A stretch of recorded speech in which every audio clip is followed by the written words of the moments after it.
जय हिंद। मेरे पास disability pension के बहुत केसेस आते हैं। इस समय हालत ये हो रखी है कि government does not want to give disability pension to any फौजी, भले ही वो ऑफिसर हो या जवान हो, कुछ भी हो। जो जीएमओ और एंटाइटलमेंट रूल्स 2023 आए हैं 21 सितंबर 2023 को, इसके बाद से हालत बहुत बुरी है। Thousands of petitions are lying in the all High Courts and in Supreme Court also. अगर आप एएफटी से फेवरेबल डिसीजन भी लेके आते हैं तो उसके खिलाफ सरकार इसको चैलेंज कर देती है हाई कोर्ट में या सुप्रीम कोर्ट में, जो भी है।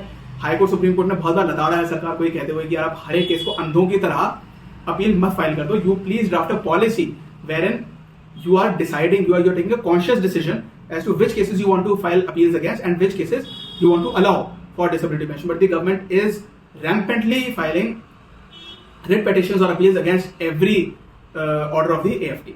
Now, yesterday I received a phone call और इस केस की जो स्टोरी है वो काफी दिल दिला देने वाली है। मैं पूरी बात नहीं बताऊंगा, लेकिन ये जो बंदा है ये कहता है साहब मुझे डिसेबिलिटी पेंशन नहीं मिल रही, साहब आप मेरे लिए क्या कर सकते हैं। मैंने कहा हम आपके लिए जो first appeal second appeal file करेंगे, उसके बाद ओरिजिनल एप्लीकेशन फाइल करेंगे एफटी में।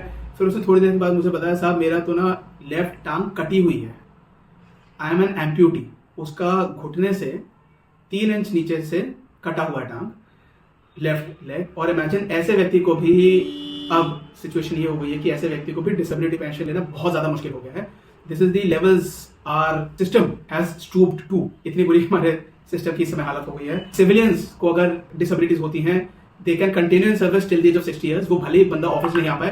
पहली बात तो वो ऑफिस में अगर जो व्यक्ति इस तरीके की जिसको डिसेबिलिटी है, जो एम्प्यूटी है, उसको कोई और तरीके की जॉब दी जाएगी।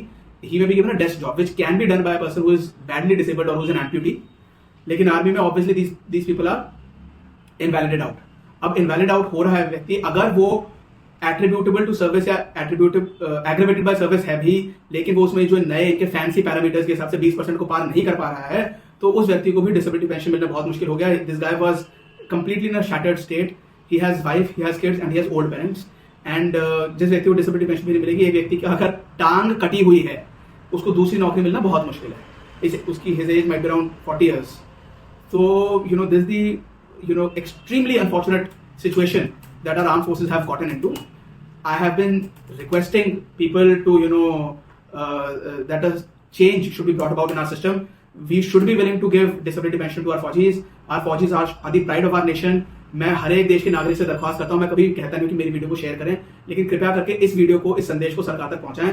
कम से कम जो व्यक्ति जो प्रॉपरली डिसेबल हुए हैं नौकरी के दौरान, जिनका एट्रीब्यूटेबल है या aggravated due to military service है, या जिनकी बहुत ज्यादा सीरियस डिसऑर्डर्स हैं, डिसेबिलिटीज हैं, इंजरीज हैं, उनको कृपया करके हमारी सरकार बिना कोई रुकावट के, बिना कोर्ट बैटल्स लड़े, उनको कृपया करके डिसेबिलिटी पेंशन दिलाने की मेहरबानी।